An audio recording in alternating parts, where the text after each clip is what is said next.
Good morning. Welcome to the December 2025 open meeting of the Federal Communications Commission. As is our tradition, will you please rise and join me in the pledge? Flag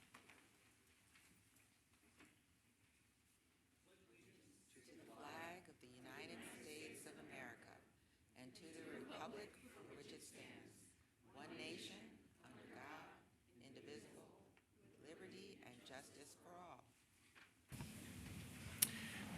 Thanks so much. I gotta say, I usually enjoy being on this side of the dais, but I had fun down there as well, so hopefully you all will enjoy it as much as I did yesterday, so have at it.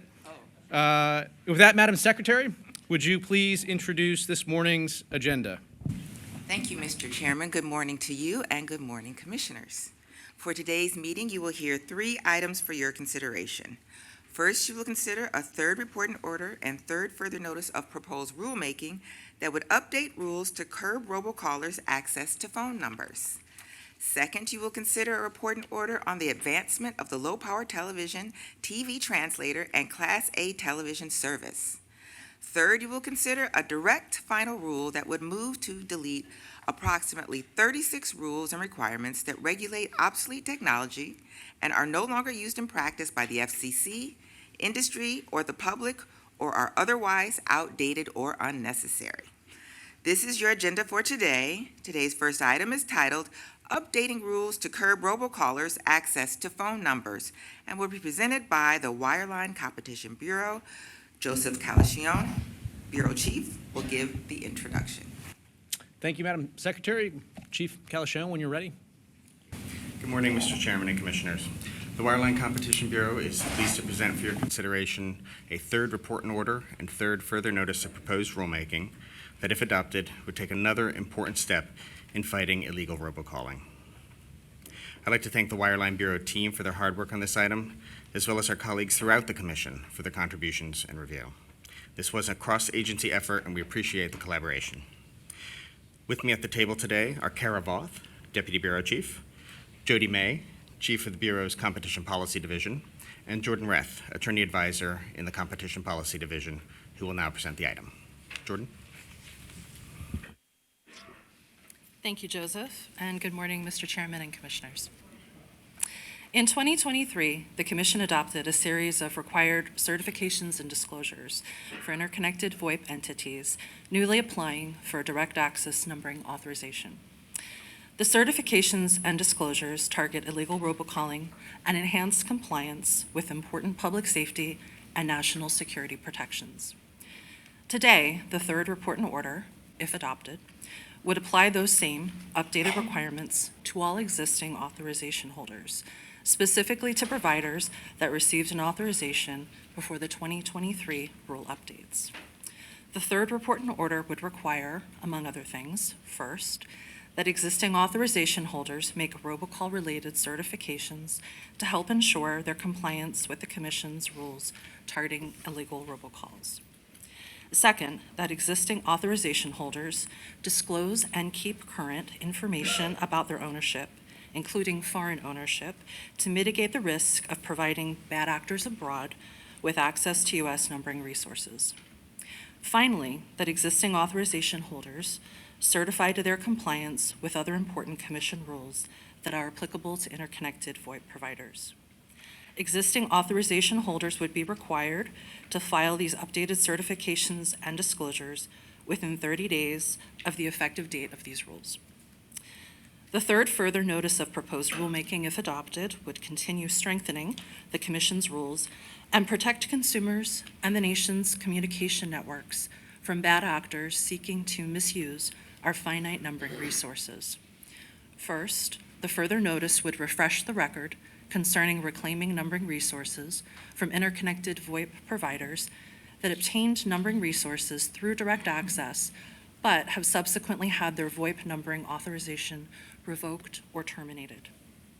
Second, it would seek comment on restricting VoIP numbering authorizations or reevaluating existing authorizations for entities identified on the covered list, or if the Commission discovers covered equipment in an interconnected VoIP provider's network. Finally, the further notice would seek comment on any additional measures or protections the Commission should consider regarding national security protections and direct access to numbers. The Bureau recommends adoption of this item and requests editorial privileges. Thank you. We'll now hear comments from the bench, starting with Commissioner Gomez. Thank you. I'm glad to see the Commission work on one of its core missions of protecting consumers by strengthening safeguards against harmful and illegal robocalls. Ensuring that all providers with access to telephone numbers are subject to consistent, common sense requirements helps close gaps that bad actors have exploited for far too long. I'm proud to support this ongoing bipartisan effort to protect consumers, safeguard our networks, and restore trust in our communications systems. Thank you to the chairman and to the Wireline Competition Bureau and to everyone else who worked on this item. Thank you. Commissioner Trusty. Thank you. Many consumers rarely think about telephone numbers anymore. You save a number to your contacts and may never revisit it. And when an unfamiliar number pops up, many of us simply let it ring or let it go to voicemail. But even in an age of apps and digital platforms, traditional telephone numbers still remain a fundamental part of how we stay connected, provided we have the right policies in place. We were reminded of this at our October meeting, when the Commission explored ways to restore consumer confidence by pairing telephone numbers with verified caller names. We see it again today as we strengthen the framework that governs which providers may obtain numbers and under what conditions. Historically, interconnected VoIP providers lacked a clear, direct path to obtain the numbers necessary to provide service. In 2015, the Commission addressed that gap, establishing a process with safeguards to ensure that authorized VoIP providers were reliable and trustworthy. At first, that system relied heavily on investigations by the Wireline Competition Bureau.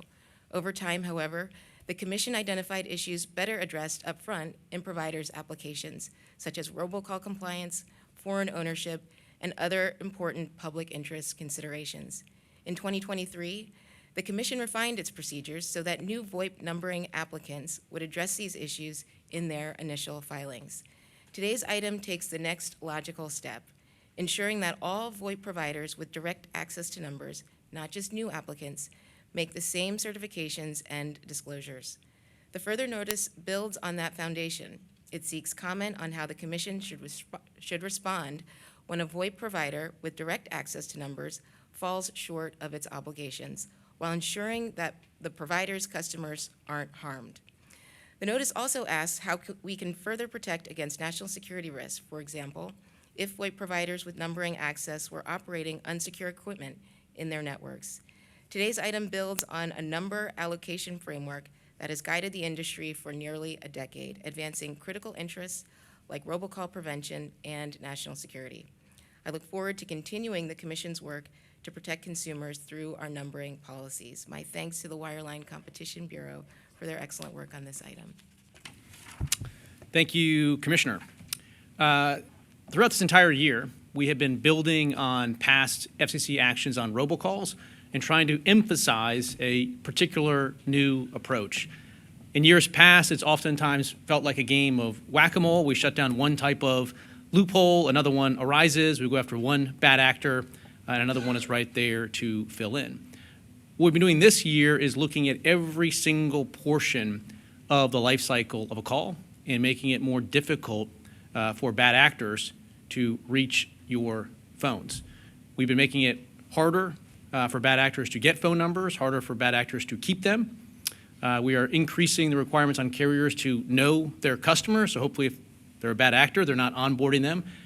Making it harder for bad actors to get calls from abroad through and into the United States, and we're taking steps to kick carriers out of our telephone system that are not doing enough to address illegal robocalls.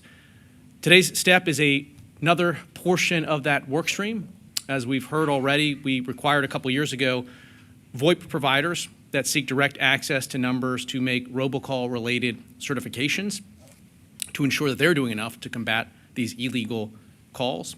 Today, we take the next step in extending those requirements to all VoIP providers, not just new ones as we did back then. We're also putting new ownership disclosure requirements in place. We're seeking comment on how to reclaim numbering resources from VoIP providers where their authorizations was revoked or terminated. And we see common ways to further bolster our numbering resources. So this is another good step forward, and for their great work on the item, I'd like to thank the whole team, Joseph Calashone, Jody May, Jordan Reth, Kara Voth, Terry Kavanaugh, Scott Bubalis, and Jocelyn James. And with that, we will proceed to a vote on the item. Commissioner Gomez? Approve. Commissioner Trusty? Approve. The chair votes to approve as well. The item is adopted with editorial privileges as requested. And Madam Secretary, will you please announce the next item on our agenda? Mr. Chairman and Commissioners, item 2 on your agenda is titled Advancement of the Low-Powered Television, TV Translator, and Class A Television Service, and will be presented by the Media Bureau. Aaron Boone, Chief of the Bureau, will give the introduction.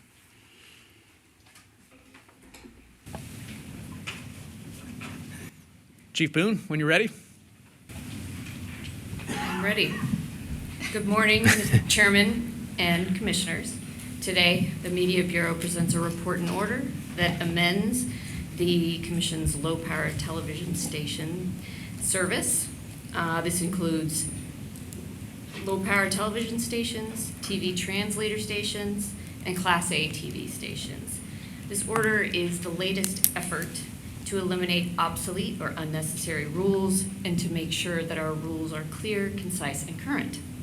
Joining me at the table is Media Bureau Deputy Chief Evan Morris, and from the Video Division, we have Senior Attorney Sean Marr and Associate Chief Mark Colombo. Mark will present the item. Thank you. Good morning, Mr. Chairman and Commissioners.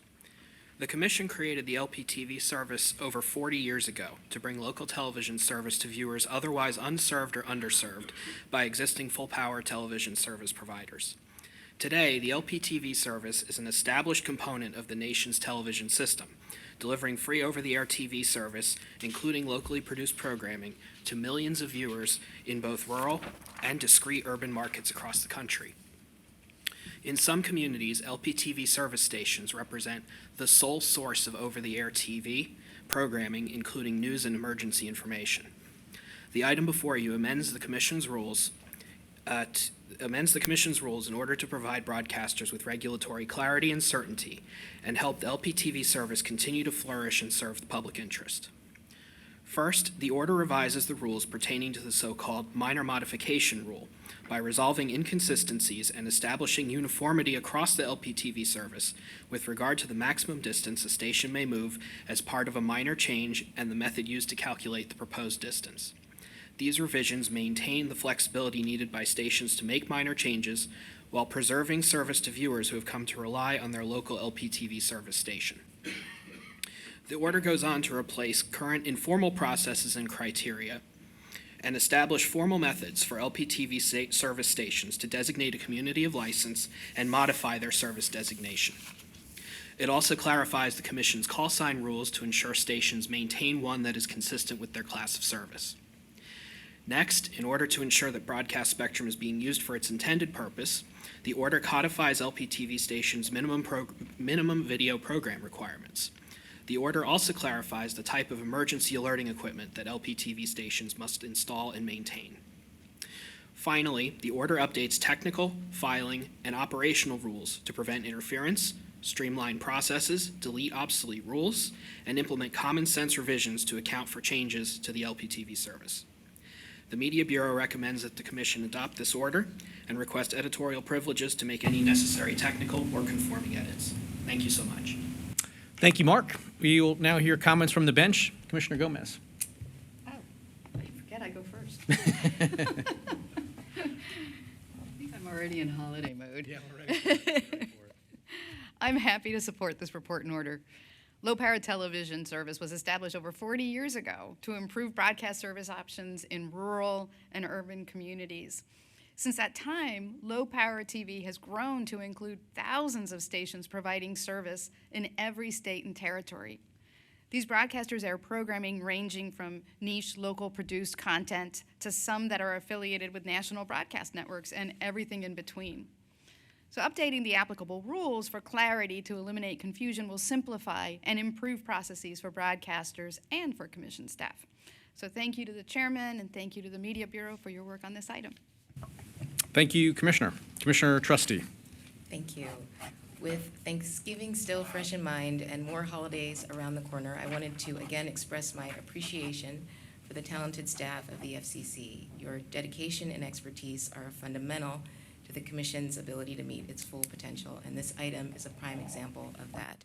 It is essential that we continually assess and update our rules to reflect today's marketplace and technological realities. The thoughtful work of Commission staff makes this possible. Our Media Bureau colleagues, deeply attuned to the roles low-power television stations play in their communities, have put forward a slate of rule changes that will help these stations continue to thrive. Media Bureau staff with engineering and technical expertise have likewise identified practical reforms to make our rules more consistent and predictable while ensuring strong interference protections. I also want to commend the chairman for his leadership in advancing the agency's mission throughout the year, particularly during the partial government shutdown. Thank you again to Commission staff for everything that you do to make the FCC so successful, and my sincere thanks to the Media Bureau for your excellent work on this item. Thank you. Thank you, Commissioner, for those remarks. As part of the FCC's Build America agenda, we've been prioritizing, streamlining, and modernizing regulations, turning over stones that haven't been looked at in years, and diving deep to find ways to improve Americans' lives. Today's item continues that effort. All the way back in 1982, the Commission created LPTV service to bring local television to viewers who are otherwise unserved. Fast forward to today, these stations are an established component of the nation's television system, delivering free, over-the-air TV, including locally produced programming, to millions of viewers in both rural and urban communities. Yet, despite many changes in broadcasting over those last 40 years, our LPTV service rules have not been updated to keep pace with industry realities, and that changes today. Today's action modernizes the LPTV regulatory framework so licensees can make informed business decisions about their station operations while ensuring the American people continue to benefit from that service. Among the actions taken to achieve this goal, the item streamlines and formalizes regulatory processes, takes steps to preserve existing and promote new services, and provides certainty for licensees by establishing clear rules of the road. The rules we adopt here will help ensure that LPTV service continues to flourish and serve the public interest well into the future. So thanks again to the team for all of your great work on the item. I want to thank in particular Chief Boone, Mark Colombo, Kevin Harding, Sean Mayer, Evan Morris, Susan Aaron, Andrea Kelly, as well as David Conzel. Thank you all for your efforts. We'll now move to a vote on the item. Commissioner Gomez? Approve. Commissioner Trustee? Approve. The chair votes to approve as well. The item is adopted with editorial privileges as requested. Madam Secretary, will you please announce the next item on today's agenda? Mr. Chairman and Commissioners, item 3 on your agenda is titled Delete, Delete, Delete, and will be presented by the Office of Engineering and Technology. Andrew Hendrickson, Acting Chief of the Office, will give the introduction. Chief, when you're ready. Morning, Chairman. Morning, Commissioners. I'm pleased to introduce the latest direct final rule in the Commission's Delete, Delete, Delete proceeding.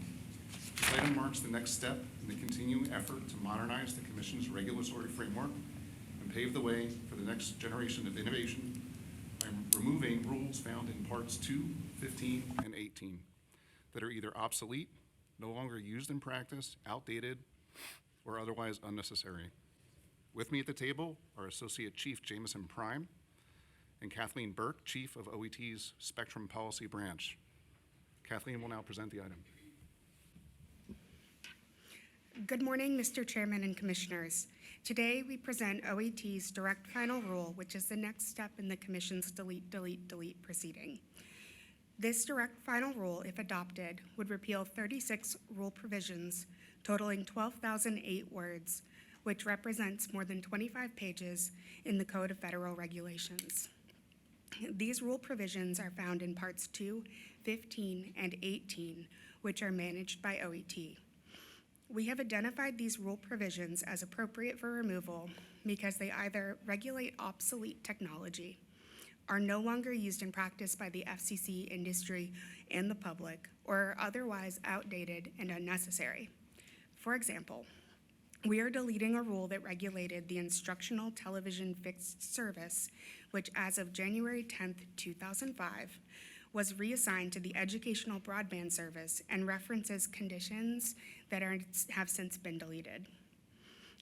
We are also recommending that we delete a rule that contains technical requirements for equipment marketed as cable-ready that became obsolete after the NTSC analog television standard was phased out in 2009, and also a rule that addresses industrial, scientific, and medical equipment authorizations that were issued before March 1986, nearly 40 years ago.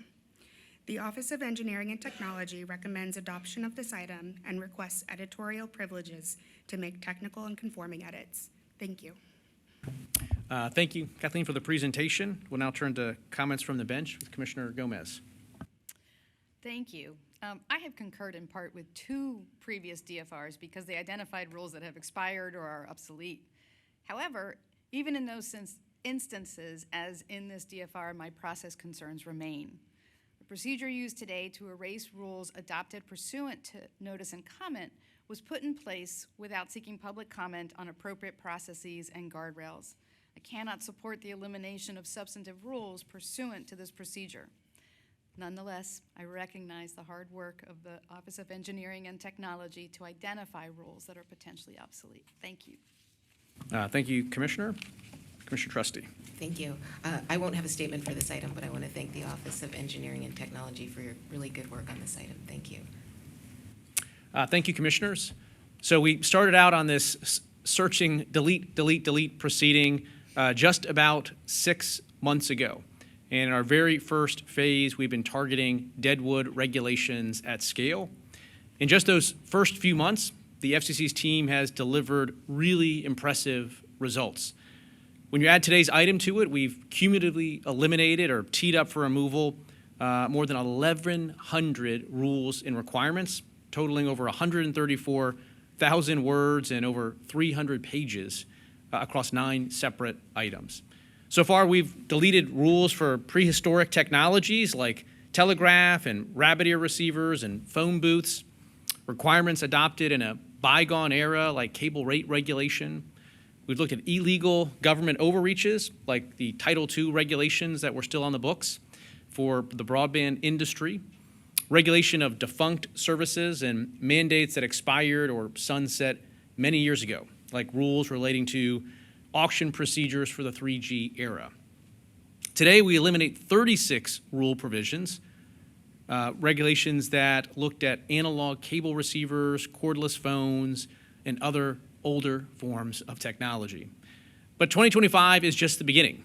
While we'll still cut deadwood in 2026, we'll also be taking bigger swipes at broader substantive portions of the FCC's regulations. They include our actions going forward to look at simplifying licensing and permitting regulations, modernizing our rules for a new era of competition, and shedding unnecessary paperwork burdens. To make it all happen, we'll continue to depend on the FCC's world-class team and staff. And for their hard work today on this item, my thanks to Andrew Hendrickson, also known as Andy Hendrickson, Kathleen Burke, Jameson Prime, Sebastian Garcia, Patrick Forster, Brian Butler, David Duarte, Siobhan Philemon, Doug Klein, as well as Robert Promosh. So thank you all. We will proceed to a vote on the item, starting with Commissioner Gomez. Concur in part and dissent in part. Commissioner Trusty? Approve. The chair votes to approve. The item is adopted with editorial privileges as requested. And I'll pause at this moment to see if my colleagues have any announcements that they would like to make. We'll start with Commissioner Gomez. Yes, thank you. I do have an announcement. Today is the last day for my fall extern, Jocelyn Brooks, a third year at WashU Law. Jocelyn has become an integral member of my team over the past 4 months, in large part because at the beginning of the shutdown, Jocelyn comprised my entire team. It is not that many interns that find themselves in the role of acting chief of staff and lead policy advisor to an FCC commissioner, at least for a few days. I still think you should put that on your LinkedIn. She learned a lot about the meaning of other duties as assigned in that role. Jocelyn rose to that occasion beautifully, and her legal skills, diligence, and good humor were critical to my success, if I may say so, throughout the shutdown and this fall. Thank you for saying that. I know Jocelyn will go far, and I look forward to following her in her career. And then I would just like to wish everyone the happiest of holidays, and I look forward to seeing all of you in the new year.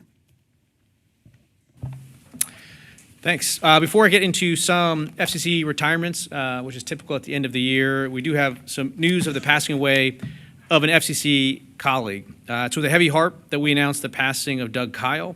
He dedicated his life to public service and to his family. After retiring from the U.S. Army, he served for 36 years in the federal government. Doug was the FCC certified locksmith. He founded the FCC's Technical Surveillance Countermeasures Program, conducting electronic bug sweeps and ensuring secure communications. So our thoughts are with his family at this time. With FCC retirements, we'll start with the Media Bureau. Brenda Lewis is retiring after nearly 40 years at the Commission. During her career, Brenda worked in several bureaus and offices, with her longest tenure being in the Media Bureau, and we'll miss Brenda's positive attitude and her willingness to take on any job, task, or duty. Vicki McCauley is retiring after 40 years of government service, including 37 years right here at the FCC. Vicki has been an important part of the Media Bureau and focused on AM and FM station operations and helping to ensure stations are providing the best service to the public. Deidre Whitehead is retiring after 42 years of government service, with 31 of those here at the FCC. Deidre's FCC career started in what was then the Cable Services Bureau.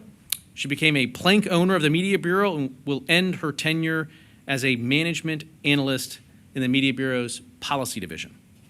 In CGB, Michelle Jones, an outreach specialist from the Office of Intergovernmental Affairs, is retiring after 37 years of federal service, including 35 right here. She began her career in the FCC mailroom and ultimately held various roles within the agency. Michelle says she's excited to embrace new adventures, travel, and savor and live life to the fullest, which I think is a good goal to have. In public safety, after 30 years at the agency, Tammy Cooper is retiring from her role as an industry analyst in the Public Safety and Homeland Security Bureau's Policy and Licensing Division. She joined Public Safety in 2019 and processed over 21,000 public safety applications, helped lead outreach to countless public safety entities to address their communications needs. And prior to joining Public Safety, Tammy worked for the FCC under various contracts going all the way back to 1995. In Wireline, Cheryl Callahan is retiring from TAP-D, where over the years she managed a team of attorneys and analysts working on a range of universal service issues. And she has over 26 years of service at the Commission.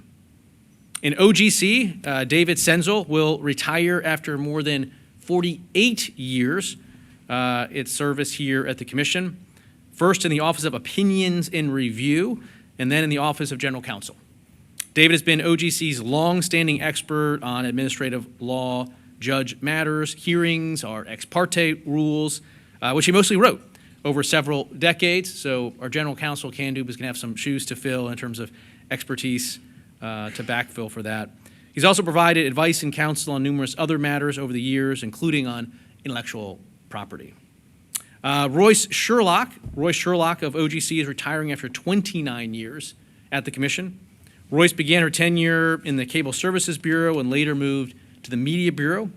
She started in OGC back in 2009, where she has served with distinction in the Ad Law Division, providing her expert legal advice on a range of media, satellite, and international matters. Royce's keen judgment, positive attitude, and collaborative spirit will be greatly missed by all her colleagues here at the Commission.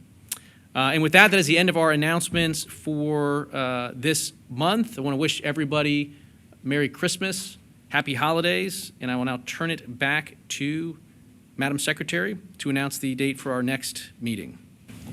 The next agenda meeting of the Federal Communications Commission is Thursday, January 29th, 2026. We have you out of here on time today, so that's a good thing. And until then, we stand adjourned.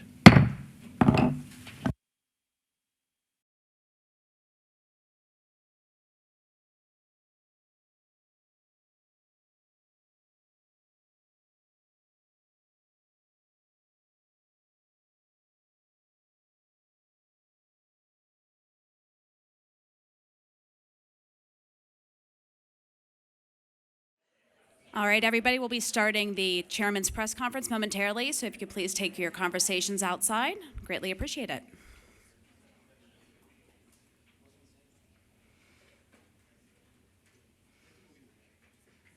All right. Thank you, everybody, and happy holidays. Just an opportunity to wish you all a happy new year. And with that, I will turn this over to the chairman. If you could just please identify your outlet as well as your name, I'd greatly appreciate it. Thanks so much.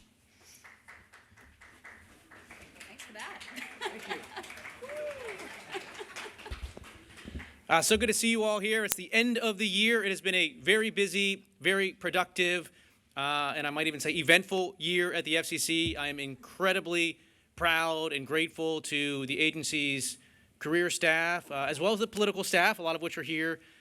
We got an awful lot done this year. On the wireless side, the FCC's auction authority was restored. We're full steam ahead on several auctions. In fact, today we're announcing the AWS 3 re-auction of spectrum that had been kicking around in FCC inventory for a while. Will take place in the first half of next year, and so that's great to have an auction in 2026. People really like auctions. So we'll have auctions in 26, auctions in 27, and I'm sure we'll probably have auctions in 28 as well, thanks to the legislation that restored it and created a real pipeline of spectrum. On the infrastructure side, we have launched a number of proceedings to streamline permitting, and we've already delivered some good results there, including, as I indicated yesterday, shutting down a Biden-era plan that held the potential to spike prices for internet service for millions of Americans living in apartments by up to as much as 50%. We're moving full steam ahead on national security. We obviously stood up a Council on National Security. We've taken several actions this year, from work on bad labs to looking at component parts for covered list items. And we should have more to share as well on additional actions we're taking on the national security side. So I'm really pleased with where we've been over the course of the year and look forward to continuing to move full steam ahead in the new year. And with that, happy to pause and take some questions. Chairman, thank you very much. Matt Daneman, Communications Daily. I was wondering if you could share your thoughts on the Center for American Rights argument that PBS stations should have to submit business plans to the FCC and that they should lose their licenses if they don't have funding lined up. What's your off-the-cuff take on that? Well, look, when it comes to NPR and PBS, one thing that I have spoken about is that we have been looking at whether they have crossed the line from lawful permitted underwriting and sponsorship identification into prohibited commercial advertisement. That proceeding is ongoing. If there are concerns that are raised about individual stations in their licenses, we're going to take a look at it, and we'll take seriously any concerns that are raised.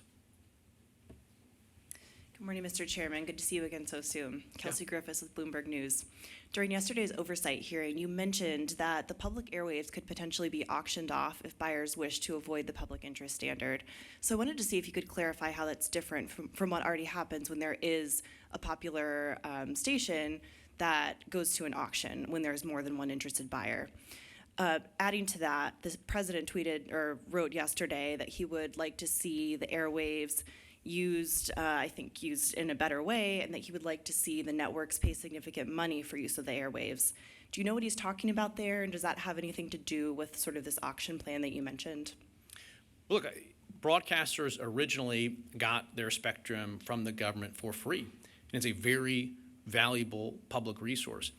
Part of the bargain that took place here was that broadcasters are supposed to operate in the public interest, not just the narrow interest that anyone would operate on if they had their own podcast or soapbox. And so I think we want to make sure that the American people are getting the value out of those airways.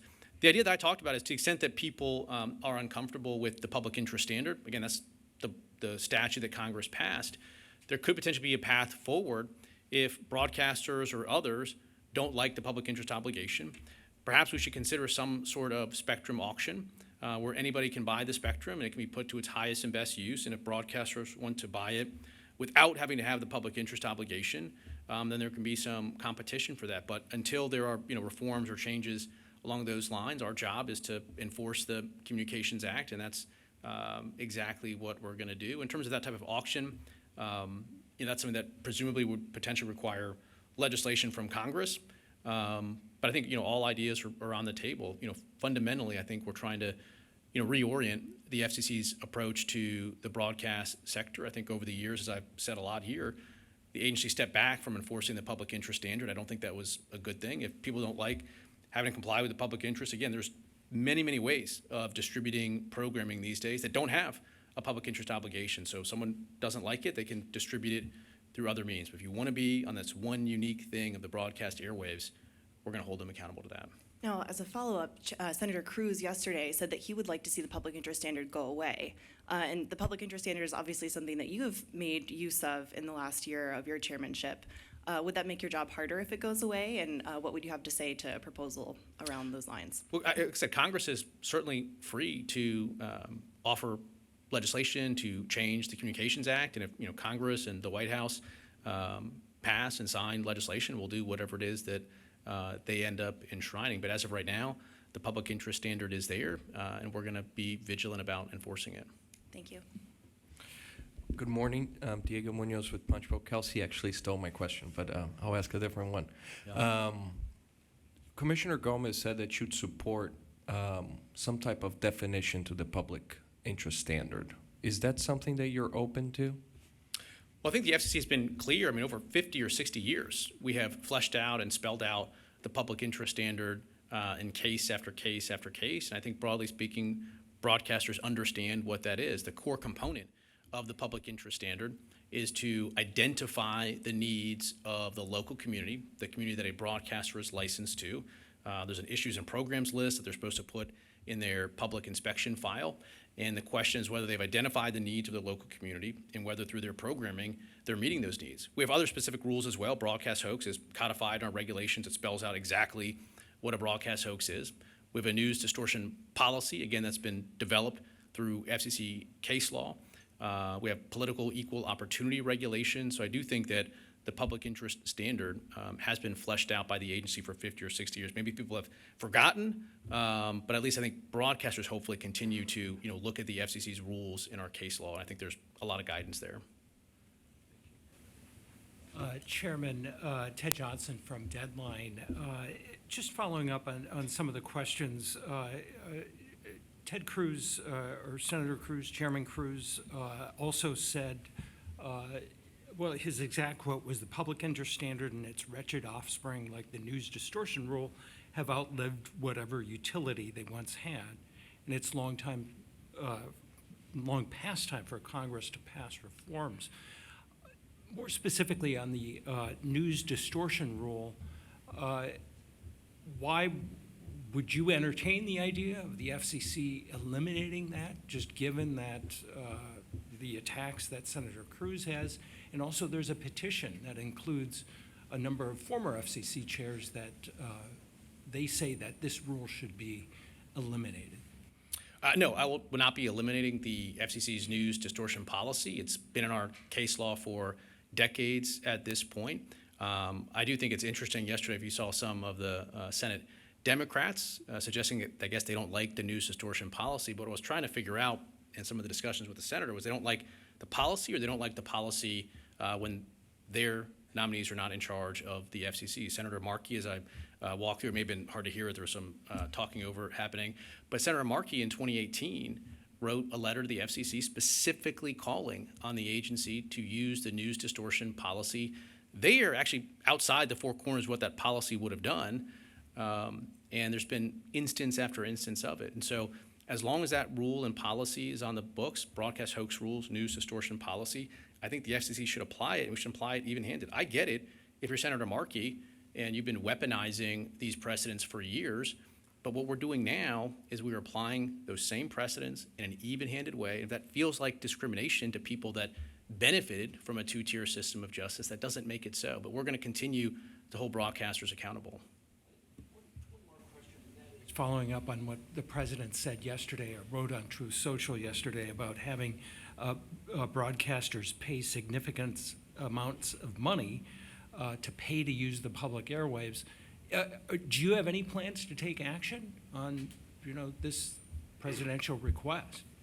We're always looking at ideas and ways to make sure that we are invigorating and reinvigorating the public interest standard. There's been discussions over the years, for instance, of license fees for broadcasters. I think all of these ideas are good and worth exploring.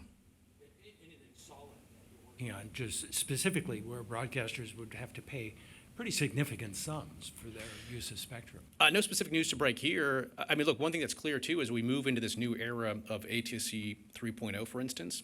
The statute says that if you're providing non-broadcast service in particular, that there's a 5% revenue contribution that comes with that. And so as we move more to the ATSC 3.0 world, and where broadcasters are providing non-broadcast services, that would be subject to the 5% fee. But everything's on the table, and we're happy to look at any idea. But no news to break other than that.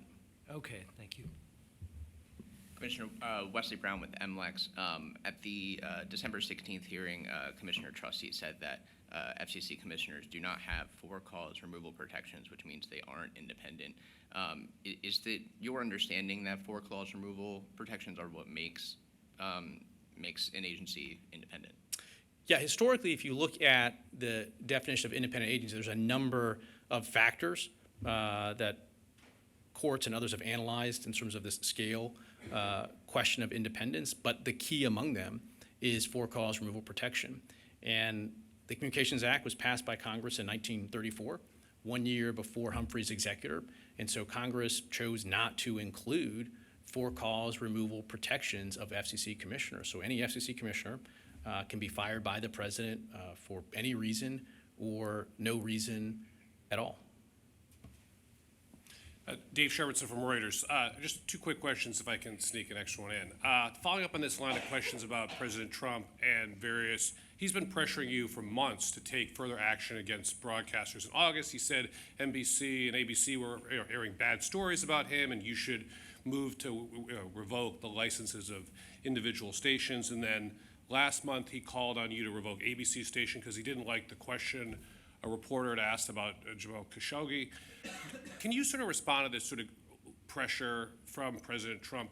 Do you feel that he's trying to get you to move against the First Amendment rights of these broadcasters, or do you view this as a legitimate exercise of presidential power to press you to take further action against networks that he has said are unfair or biased against him?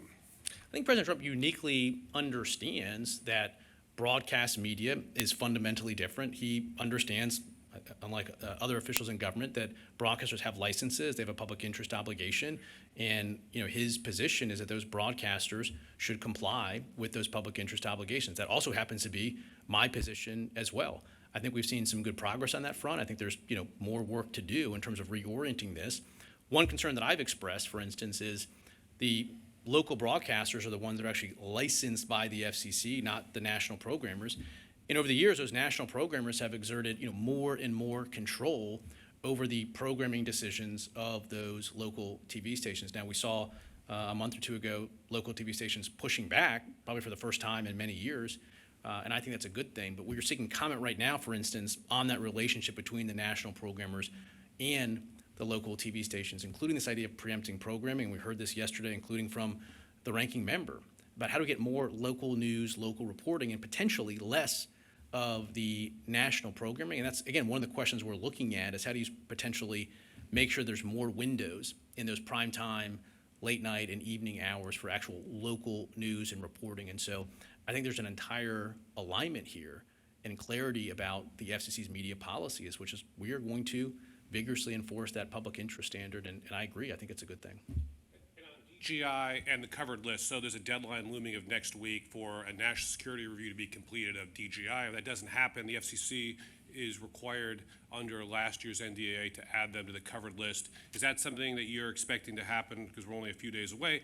And on a related note, Hikvision has filed suit in the DC Circuit challenging the new rule that expands the FCC's authority to revoke the authorization for products that are already on the market. Can you sort of respond to that, and also talk about whether the FCC is going to use that authority? Well, I feel very confident in where we are as a legal authority matter with respect to the FCC decision that Hikvision is challenging. I'm very, very confident that the FCC will once again prevail on that. On the other issue, as you noted, there was an NDAA that was passed that addressed this issue, and the deadline for that hasn't arisen yet. And we'll take that sort of day by day, and we'll have more news to break when and if we reach that deadline. So thanks all. Merry Christmas, happy holidays. Good to see you. All right, thank you, everybody. We're going to hand it off to my colleague, Will Wyquist, for the Bureau press conference. Thanks, Will.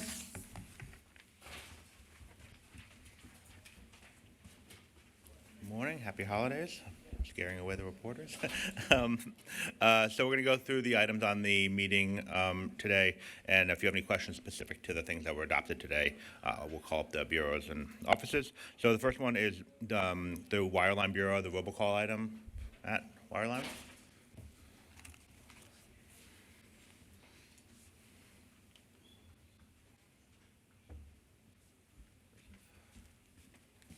Hey, Matt. Chief, two questions. First off, the standard, were there any substantive changes made between the draft and the approved item? But more specifically, I'm wondering, can you discuss the Telnix issues and how those were addressed in the finalized order? Thank you. Sure. So the item will be released, we expect, today. So you'll see those changes in detail. Substantive changes, we made some changes in response to an edit from or request from the trustee office concerning state laws and requirements. The Telnix issue, we did make edits addressing those comments.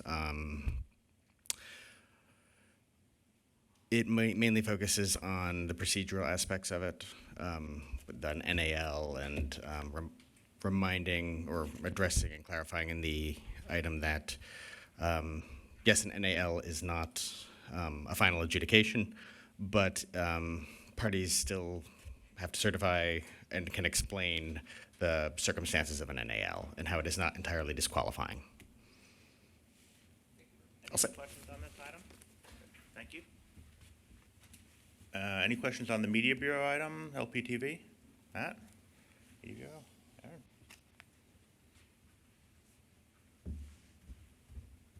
Can you ask me what changed? I'll get you out for lunch, I swear.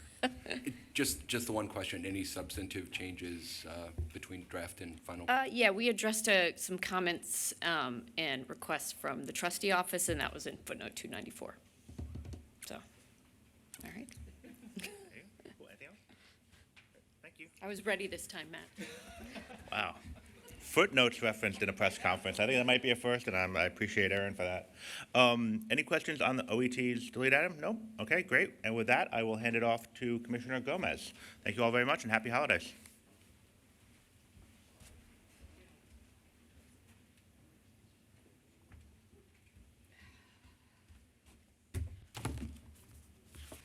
And then there were three. And over there. 4. Well, thank you for joining us at our last FCC open meeting for the year. What a year it's been. When I was confirmed as an FCC commissioner just over 2 years ago, I could not have anticipated the pace or the magnitude of the challenges that we now face. As we began the year, I had hoped we would be spending our time and our energy on bipartisan measures to lower costs and protect consumers. Instead, over the last 10 months, the Commission has taken actions that undermined its reputation as a stable, independent, and expert-driven regulatory body. Nowhere is that departure more concerning than its actions to intimidate government critics, pressure media companies, and challenge the boundaries of the First Amendment. It is precisely because of these concerns that I launched the First Amendment tour earlier this year, traveling across the country to hear directly from communities in Mississippi, Kentucky, Florida, Illinois, Maryland, Washington State, New York, Connecticut, New Jersey, and California. And our work here is not over, and I plan to continue this tour into the next year. But one thing I learned during these conversations is that when the FCC strays from its core mission, consumers pay the price. That reality results in higher costs and fewer choices. That's why it's so troubling that despite bipartisan pushback, the FCC plans to allow billion-dollar media companies to grow even larger. This will come at the expense of local news and community-driven reporting. We're already seeing troubling consolidation across broadcasting, streaming, and content production, and this would be an alarming escalation that will undoubtedly lead to higher prices for consumers. And as we heard at yesterday's Senate Commerce hearing, the national television ownership cap is established by law. Efforts to sidestep that authority present significant issues concerning the scope of the FCC's authority and are likely to face serious challenges. Whether in broadcasting or streaming, we should all be concerned when media consolidation results in the erosion of press independence and the disappearance of local news. It is not too late for the agency to refocus its efforts on lowering costs, expanding opportunity, and protecting the ability of communities to communicate and to be heard.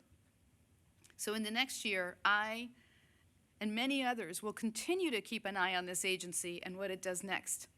And I hope you continue to do so as well. So thank you, Happy Hanukkah, Merry Christmas, and Happy Holidays. And now I'm happy to answer your questions. Commissioner Matt Daneman, Communications Daily. A two-parter, if I may. First off, spectrum-wise, do you have any sense of how this administration is doing on reallocation of spectrum bands outside of the upper C-band? There's band studies underway, but the chairman has talked about how upper C-band seems like it's going to suck all the oxygen out of the air between now and an auction of that. Do you have a sense of where things are in spectrum reallocation, Phil? Not specifically. I do know that the administration is looking at other bands. And that those studies are continuing, but the conversations between the FCC and NTIA and the other federal agencies continue. And if I may, do you agree with Senator Cruz that the public interest standard should just be axed, or is the problem how it's being used by this administration? I would welcome efforts to define what the public interest means. We don't have that. At least, let me say this a little bit differently. This administration is wielding the public interest standard in order to target speech it doesn't like. Either it's news reporting or satire. We keep hearing about this vague public interest obligation from the broadcasters. So I have called for the FCC to conduct a rulemaking to clarify what we're talking about with the public interest standard here, because we seem to be broadening it beyond what is in our books. So far, the investigations we've seen, the attacks that we've seen, the complaints that we've seen, none of them raise a valid complaint under our rules. But yet we keep hearing about how broadcasters need to comply with this vague public interest standard. So either the FCC defines what exactly it means by that, or it can't go after the broadcasters for it, or I would welcome Congress establishing some guardrails so that we cannot violate the First Amendment and the Communications Act prohibition on censorship. And I think this is really important to underscore. The public interest standard does not trump the First Amendment.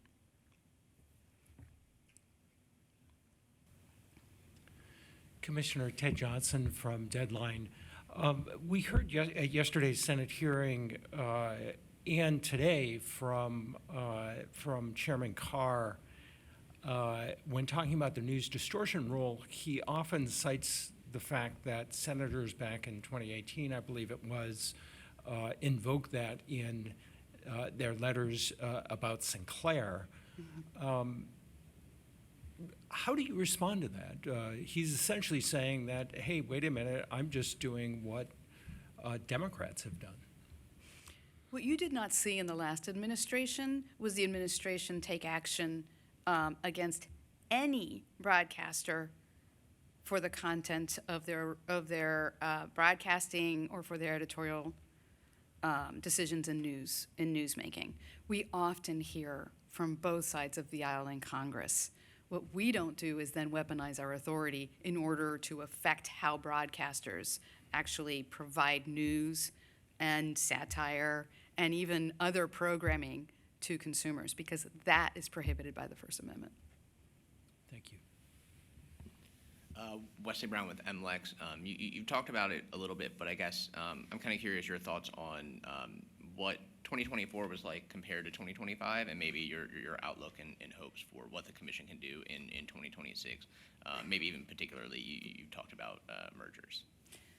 Yeah, well, I continue to be hopeful, and let me just say this a little bit differently.